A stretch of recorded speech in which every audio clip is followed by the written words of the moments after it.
कहानी की शुरुआत होते ही हमें दिखाया जाता है कि वकांडा मूल का राजा, जिसका नाम टीचाला है, एक बहुत ही खतरनाक बीमारी से लड़ रहा है। एक ऐसी बीमारी जिसका इलाज वकांडा के पास है ही नहीं। तो अपने भाई टीचाला की जान बचाने के लिए उसकी बहन शुरी अपनी लैब में कई सारे टेस्ट कर रही होती है ताकि किसी तरह से जड़ी बूटी बना ले जो बहुत ही ताकतवर है, जिसके बाद उसकी ड्रिंक बनाकर टीचाला को पिला दे जिससे उसकी जान बचाई जा सके।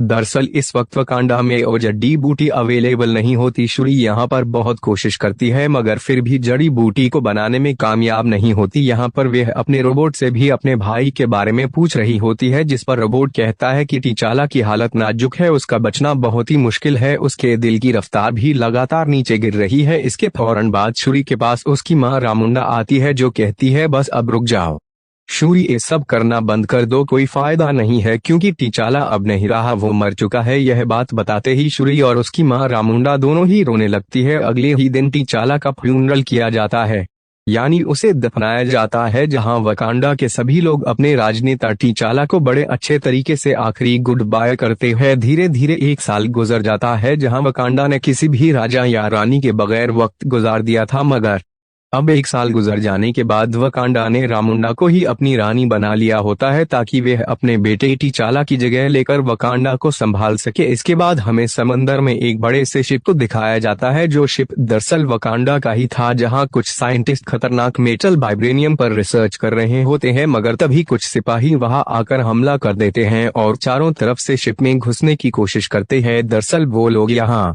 उसी मेटल वाइब्रेनियम की चोरी करने के लिए आए थे, मगर तभी वकांडा के सिपाही भी वहां आ जाती है जो आए हुए सिपाहियों पर हमला कर देती हैं और काफी देर लड़ने के बाद वकांडा के सिपाही उन्हें बंदी बना लेते हैं और अपने पास कैद कर लेते हैं। जिसके बाद दिखाया जाता है कि दुनिया भर के सभी मुल्कों के लीडरों की एक काफी बड़ी मीटिंग रखी जाती है जिसमें वकांडा की रानी रामोडा को भी बुलाया जाता है। यहाँ दुनिया की सभी मुल्कों के लीडर्स रामोडा से कहते हैं कि अब आपका मूल वाइब्रेनियम, जो कि दुनिया का सबसे खतरनाक मेटल है, उसकी हिफाजत नहीं कर सकता है क्योंकि उसकी हिफाजत करना आप लोगों के बस की बात नहीं है, इसलिए आप लोग अपना सारा मेटल हमें दे दे, उसे हम संभाल के रखेंगे, जिसकी फिक्र करने की भी आपको जरूरत नहीं। अब उनकी इस बात का जवाब देते हुए रामुंडा कहती हैं कि वकांडा हजारों सालों से इस मेटल की हिफाजत करता आया है और आगे भी करता रहेगा क्योंकि हम किसी से कम नहीं है। रही बात वाइब्रेनियम मेटल को तुम्हारे हवाले करने की, तो ऐसा तो हो ही नहीं सकता क्योंकि हम जानते हैं कि तुम उस मेटल से खतरनाक हथियार ही बनाओगे जिनकी मदद से तुम लोग दुनिया को तबाह व बर्बाद कर दोगे। इतना कहने के बाद रामुंडा उन सभी सिपाहियों को भी पेश करती हैं जो वकांडा के शिप से उस वाइब्रेनियम मेटल को चुराने की कोशिश की थी, जिन्हें इन लोगों ने अपने पास कैद किया हुआ था। इसके बाद वो कहती है कि हम सब जानते हैं कि आप क्या सोच रहे हो, यही ना कि वकांडा का राजा टीचला मर चुका है तो उसकी हिफाजत करने के लिए कोई राजा, कोई ब्लैक पैंथर नहीं है और उस मेटल को चुराया जा सकता है। मगर मैं आपको याद दिला दूं कि इस गलत फहमी में मत रहना कि वकांडा ने अपने राजा को खो दिया है, लेकिन उसके सिपाही आज भी अपने देश की रक्षा करने में समर्थ है। रामुंडा अपनी बात से पूरी दुनिया को चेतावनी देते हुए कहती है कि इसके बाद भी अगर किसी ने वकांडा या उसकी मेटल पर नजर डाली तो फिर देख लेना, इसका अंजाम बिल्कुल भी अच्छा नहीं होगा, और वहां से चली जाती है। इसके बाद से हमें दोबारा से समंदर का सीन दिखाया जाता है जहां हम कुछ सिपाही और ऑफिसर्स को देखते हैं। सभी सिपाही और ऑफिसर असल में अमेरिका के किसी एजेंसी के होते हैं जो सभी अटलांटिक समंदर के अंदर उसी वाइब्रेनियम मेटल की खोज कर रहे होते हैं। उनके पास एक ऐसी मशीन भी थी जो उस मेटल को खोज सकती थी। इसी मशीन के जरिए उन्हें पानी में एक जगह आखिरकार इस मेटल के बारे में पता लगता है। मेटल को देखने दो ऑफिसर्स उस पानी में जाते हैं, मगर फिर तभी उन लोगों पर हमला हो जाता है और हमला करने वाले और कोई नहीं बल्कि नेमोर शहर के सिपाही होते। नेमोर के इस शहर का नाम तालुकान होता है, जिसे हम अटलांटिस के नाम से भी जानते हैं, जो कि समुद्र के अंदर बसा होता है, जिसके बारे में दुनिया को अभी तक कोई जानकारी नहीं होती है। अब यहाँ पर तालुकान के लोग सभी अमेरिकन सिपाहियों को मार देते हैं। इधर हमें यह भी पता चलता है कि जब हजारों साल पहले आसमान से यह मेटल जमीन पर गिरा था तो वकांडा के साथ साथ वाइब्रेनियम मेटल यहाँ के समंदर में भी गिरा था, मतलब कि ये मेटल वकांडा के अलावा तालुकान के पास भी है, जिसे चुराने वही अमेरिकन सिपाही आए थे। क्योंकि अब तालुकान के पास भी वो मेटल है तो तालुकान के सिपाहियों ने भी इसी मेटल से अपने हथियार बनाए हुए थे। नेमोर जो हथियार इस्तेमाल करता है, जो कि एक रॉड है, वो भी इसी मेटल का ही बनी हुई है। अब हमें दिखाया जाता है रामुंडा अपनी बेटी सूरी को एक नदी के किनारे लाती है, जहां रामुंडा अपनी सफेद लिबास को जला देती है। उसने अपने बेटे की मौत की वजह से पहना हुआ था। ऐसा उसने इसलिए किया ताकि वो अपने बेटे की मौत के गम से बाहर आ सके। असल में यह वकांड के लोगों की सोच होती है, अगर हम सफेद लिबास को जला दें तो मरने वाले के गम से हम बाहर आ जाएंगे, हमें उसकी याद भी नहीं आएगी। मगर चूंकि शूरी इन सब पर यकीन नहीं करती थी, तब वह अपना लिबास नहीं जलाती है। लेकिन यहाँ पर दोनों माँ बेटी फिर भी टीचाला की याद में रोने लगती है। इतने में ही नेमोर नदी से बाहर निकलकर आता है। वो उन दोनों को अपने बारे में बताता है, कहता है कि मैं तालुकान शहर का राजा हूँ, मुझे टीचाला के बारे में बात करनी है। जो गलती उसने की उसके बारे में जब से टीचाला ने पूरी दुनिया की तरफ दोस्ती का हाथ बढ़ाया है, तभी से सबको वकांडा के बारे में पता चला है और सारी दुनिया इस वाइब्रेनियम मेटल की बारे में जान गई है। और चूंकि वकांडा के पास मेटल मौजूद भी है, और तभी से दुनिया भर के सभी लोग इस मेटल के पीछे पड़े हुए हैं, जिस वजह से मेरे लोगों की जिंदगी भी खतरे में आ गई है, क्योंकि वाइब्रेनियम मेटल हमारे पास भी तो है। मेरा मानना है कि जब से दुनिया की आप लोगों से मुलाकात हुई है, दुनिया को इस सच्चाई का पता चला है कि आप लोगों के पास मेटल है, और तभी से पूरी दुनिया आपके पीछे पड़ी हुई। और अगर दुनिया को हमारी सच्चाई के बारे में पता चल गया, क्योंकि मेटल हमारे पास भी है, तो सारी दुनिया के लोग हमारे पीछे भी पड़ जाएंगे और हमारा जीना हराम कर देंगे। और हो ना हो जल्द ही उन्हें इस बारे में पता लगने वाला है, क्योंकि अमेरिकन के पास एक ऐसी मशीन है जो इस मेटल को खोज सकती है। उस मशीन को अमेरिका के ही एक काफी चालाक साइंटिस्ट ने बनाया है। मेरा मशवरा यह है कि आपको और हमें मिल जाना चाहिए, दोनों मुल्कों को साथ मिलकर पूरी दुनिया को खत्म कर देना चाहिए, क्योंकि इससे पहले कि वकांडा और तालुकान को पूरी दुनिया वाले खत्म कर दें, बेहतर यही है कि हम दोनों मिलकर पूरी दुनिया को तबाह व बर्बाद कर दें, क्योंकि इसके बाद हम दोनों मुल्क सुकून से अमन से अपनी जिंदगी गुजार सकेंगे। दुनिया को तबाह करने वाली बात सुनकर रामोंडा चिढ़ जाती है और उसका ऑफर को मानने से मना कर देती है और कहती है कि हम अमन पसंद लोग हैं, हम कोई भी तबाही बर्बादी नहीं चाहते, हम शांति चाहते हैं। अब ना सुनकर नेमा कहता है कि ठीक है, अगर वकांडा को तालुकान के साथ नहीं मिलना तो कोई बात नहीं, लेकिन आप लोगों को हमें साइंटिस्ट सौंपना होगा जिसने इस मेटल को खोजने की मशीन बनाई है, ताकि मैं उस साइंटिस्ट को मार दूं, जिससे अमेरिकन उस मेटल को ढूंढते हुए हमारे मुल्क में ना आ सके। अब नेमोर उन्हें एक हफ्ते का वक्त देते हुए कहता है कि मैं एक हफ्ते बाद दोबारा आऊंगा, और अकेले नहीं बल्कि अपनी पूरी फौज के साथ आऊंगा, और तब तक अगर आप लोगों ने उस साइंटिस्ट को हमारे हवाले कर दिया तो हम समझ जाएंगे कि वकांडा हमारा दोस्त है। लेकिन अगर ऐसा नहीं हुआ तो हम पूरी दुनिया के साथ साथ वकांडा को भी तबाह व बर्बाद करके रख देंगे। और फिर ये धमकी देने के बाद नेमोर वहां से चला जाता है। इसके बाद रामोंडा वापस आकर अपने जनरल को ये काम देती है कि वो उस साइंटिस्ट को कैसे भी करके पकड़ कर लाए जिसने मेटल खोजने वाली मशीन बनाई है। यहाँ जनरल कहती है कि मैं आपकी बेटी शूरी को भी अपने साथ लेकर जाना चाहती हूँ, जहाँ पहले तो रामोंडा इसके लिए मना कर देती है, मगर बाद में शूरी को साथ भेजने के लिए मान जाती है। जिसके बाद शूरी और जनरल अमेरिका पहुंच जाती है और कैसे भी करके उस साइंटिस्ट को ढूंढ लेती है। यहाँ उन्हें हैरानी करने वाली बात यह पता चलती है कि वो साइंटिस्ट सिर्फ 19 साल की एक कॉलेज आने वाली लड़की, इसका नाम आयरन हार्ट है, उसे खोजते ही वे दोनों उसे अपने साथ ले जाने लगती है। मगर तभी उन्हें पता चलता है कि अमेरिका और एजेंसी के लोग उनके पीछे पड़े हुए हैं और उन्होंने हमेशा से ही शूरी और आयरन हार्ट पर नजर रखी हुई थी। वो लोग अब इन तीनों को सरेंडर करने का बोलते हैं, यानी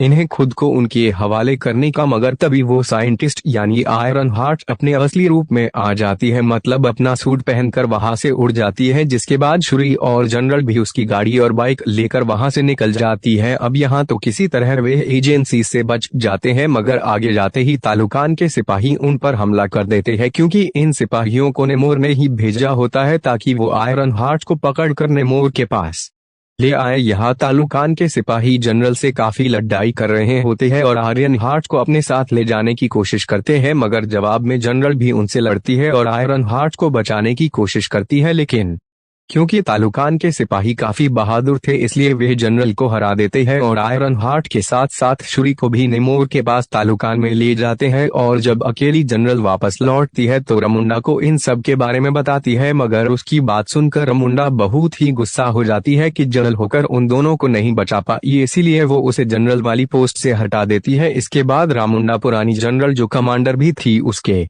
पास जाती है जो पहले वकांडा के लिए काम कर चुकी थी। रामोंडा का मानना था कि वह कमांडर दुनिया के अलग अलग मुल्कों में जा चुकी है और किसी दूसरे के मुल्क में कैसे घुसा जाता है इस बात का तजुर्बा उसके अलावा और किसी के पास भी नहीं। जरूर यही तालुकान जाकर उसकी बेटी सूरी और आयरन हार्ट को बचा सकती है। यहाँ रामोंडा सारी बात कमांडर को बताती है और उससे सूरी और आयरन हार्ट को वापस लाने को बोलती है, जिसके बाद वो कमांडर सीधा तालुकान पहुंचकर वहां के काफी सारे सिपाहियों को मार देती है और उन दोनों को यानी सूरी और आयरन हार्ट को भी बचाकर वापस वकांडा ले आती है। लेकिन यहाँ हम जान पाते हैं कि जब सूरी और आयरन हार्ट नेमोर के पास थे तब सूरी ने नेमोर को समझाया था कि आप आयरन हार्ट को मत मारिए, क्या कि इसका कोई कसूर नहीं है। और इसी दौरान नेमोर ने भी उसे शुरुआत से अपनी सारी बात बताई होती है। जहाँ अब हम भी नेमोर के बारे में अच्छी तरह से जान पाते हैं। हमें पता चलता है कि नेमोर की उम्र 450 साल है। जहां 450 साल पहले नेमोर के जो माँ बाप थे वे भी इंसानी ही थे, लेकिन उस समय उसके माँ बाप समेत उसके गांव के सभी लोग बीमारी और गरीबी की वजह से मारे जा रहे थे। जहां ये सभी लोग मिलकर अपने भगवान से दुआ करते और भगवान इनके सपने में आकर सभी को एक फूल के बारे में बताते हैं जो बिल्कुल कीमती ताकतवर उस जड़ी बूटी जैसा था। वही जड़ी बूटी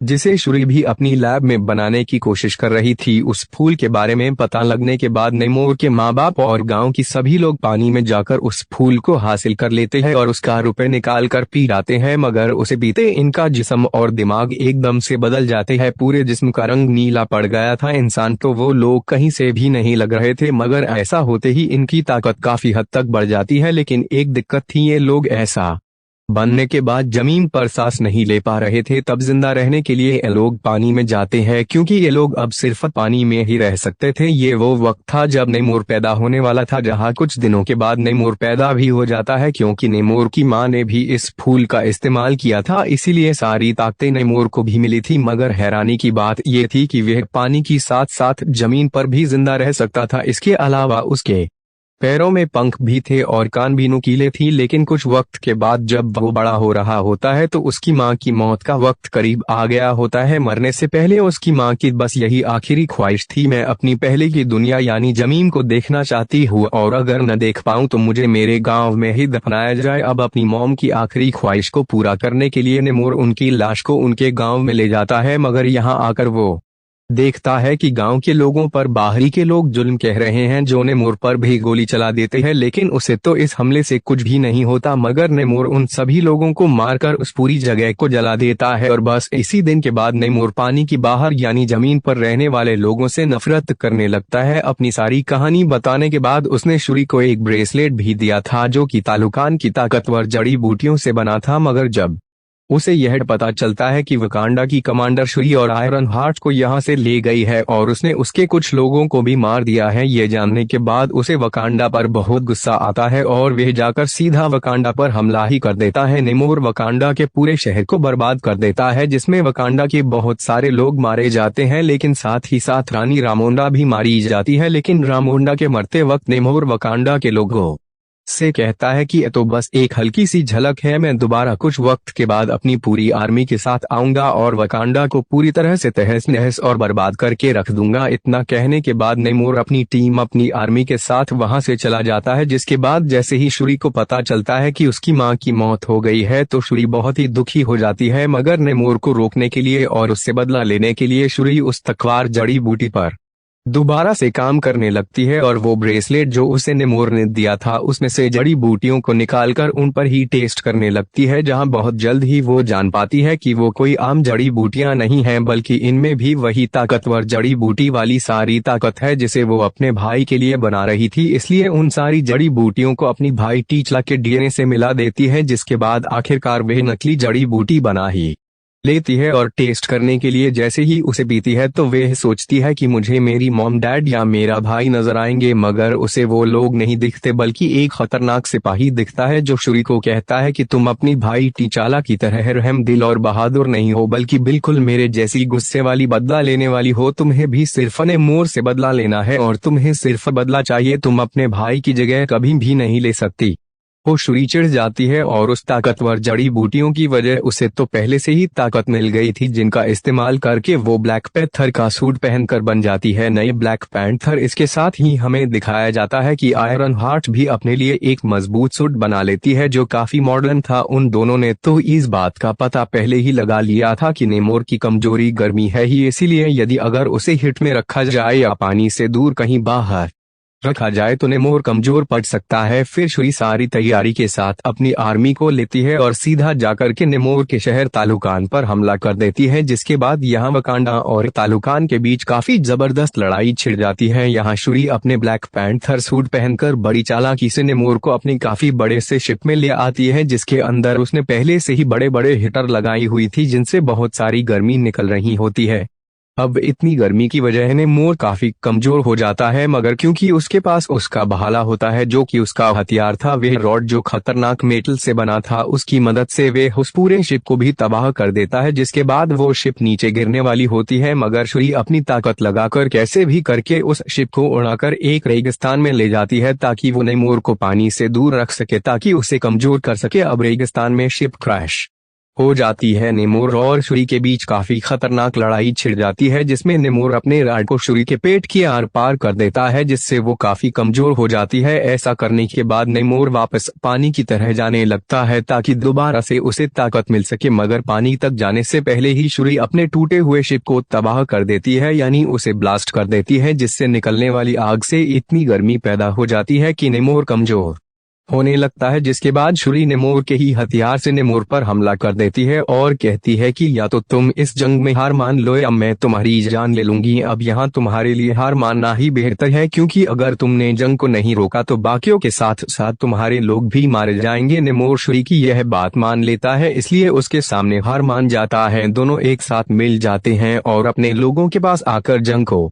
खत्म कर देते हैं। जिसके बाद अब ये दोनों एक दूसरे के दोस्त बन जाते हैं। सब कुछ बिल्कुल ठीक हो गया था, दोनों मुल्कों के लोग बहुत खुश रहने लगते हैं। लेकिन यहाँ हम जान पाते हैं कि वकांडा का वसूल है कि किसी भी इंसान को राजा या रानी बनने से पहले खुद को साबित करना होता है। उसे अपने मुल्क में होने वाली तलवारबाजी की लड़ाई में जीतकर यह साबित करना होता है कि मैं सबसे बहादुर और ताकतवर भी हुआ और इस राज्य का राजा बनने के काबिल हूँ। लेकिन हाँ, उसे ये सब बगैर किसी भी ताकत से या उस जड़ी बूटी का इस्तेमाल करने से पहले करना होता है क्योंकि अब शुरी ही वहाँ की रानी बनेगी, इसलिए उसे भी खुद को साबित करना होता है यह लड़ाई जीतकर। मगर तभी दिखाया जाता है कि शुरी यहाँ नहीं है, वे इधर से गायब है और यहाँ एक ताकतवर और खतरनाक सिपाही था जो लड़ रहा था। इसका मतलब अब यह था कि वही सिपाही वकांडा का नया राजा होगा। अब हमें शुरी को दिखाया जाता है जो सीधा गई होती है कमांडर के पास, जहां उसने अपना सफेद लिबास जला दिया होता है ताकि वह अपने भाई और मां के मौत के गम से बाहर आ सके, क्योंकि उसे भी ऐसी बातों पर यकीन होने लगता है। यही वे कमांडर शुरी को अपने बेटे से मिलवाती है और बताती है कि मैंने और तुम्हारा भाई टीचाला ने शादी कर ली थी और यह बच्चा मेरे और टीचाला का है, यानी तुम्हारे भाई का है। ये बात तुम्हारी माँ को भी पता था और अब तुमको भी मालूम है। वो